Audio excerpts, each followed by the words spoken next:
Bonjour à tous, me voilà de nouveau pour cette semaine de programmation, semaine du 27 avril.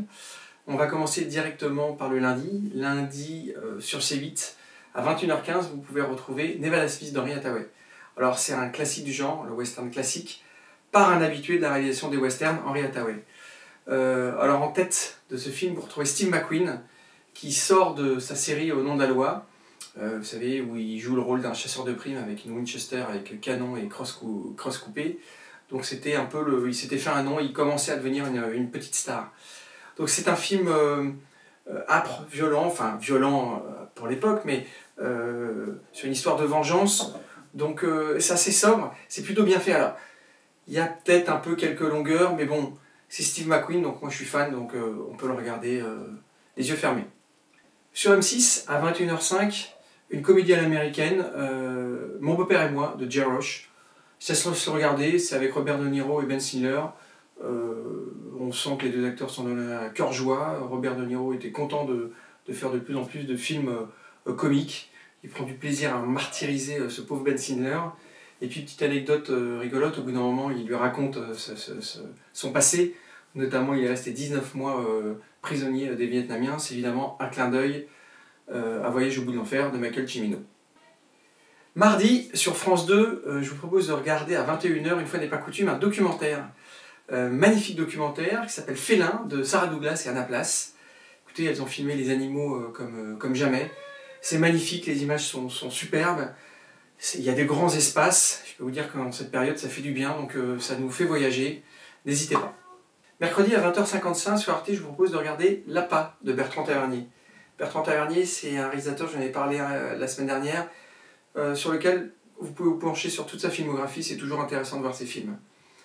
Alors c'est un film assez dur, assez violent, c'est tiré d'un fait réel, donc l'histoire en est d'autant plus forte, et portée par trois jeunes comédiens qui allaient devenir plus connus plus tard évidemment, avec en tête de liste Marie Gillin, et accompagné d'Olivier Citruc et Bruno Puzulu.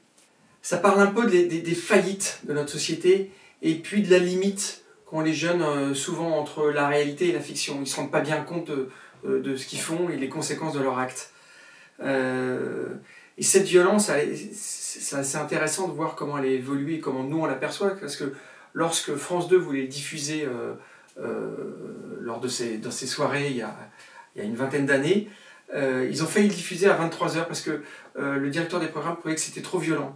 Donc le réalisateur et les producteurs s'y ont posés, parce qu'ils ont pensé que c'était intéressant de le montrer à 20h30.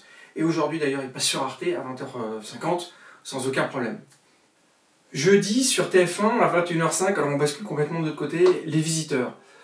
Bon, c'est la grosse comédie, ça marche, c'est Jean-Marie Poiret, donc c'est quand même le réalisateur du Père Noël est une ordure, enfin réalisateur et scénariste du Père Noël est une ordure, de Papy fait de la résistance, mes meilleurs copains, donc rien que pour ça on peut le regarder.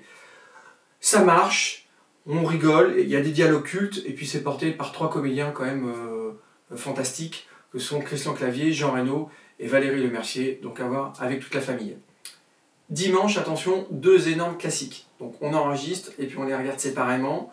On commence par le classique américain sur Arte à 20h55, Tant qu'il y aura des hommes, de Franz Zimmermann. Alors attention, c'est un lourd casting, Burt Lancaster, Montgomery Clift, Deborah Kerr, Frank Sinatra, 8 Oscars, que du lourd, un classique, à voir sans aucun problème. Et sur C8 à 21h05, on passe côté français, Touchez pas au Grisby de Jacques Becker, magnifique réalisateur. Alors c'est vraiment le film noir à la française, magnifique, il est au sommet de son art. Et puis c'est le premier polar français qui va mettre fin au monopole des films américains et des polars américains qu'on avait l'habitude de regarder. Et puis c'est porté par des acteurs sublimes, évidemment Jean Gabin, qui était un peu au creux de la vague et qui l'a remis au devant de la scène, et puis par deux petits nouveaux, Lino Ventura et Jeanne Moreau. Voilà, donc deux grands classiques à voir. Moi je vais vous quitter, j'espère que cette semaine sera riche pour vous en expérience cinématographique, et puis je vous dis à la semaine prochaine.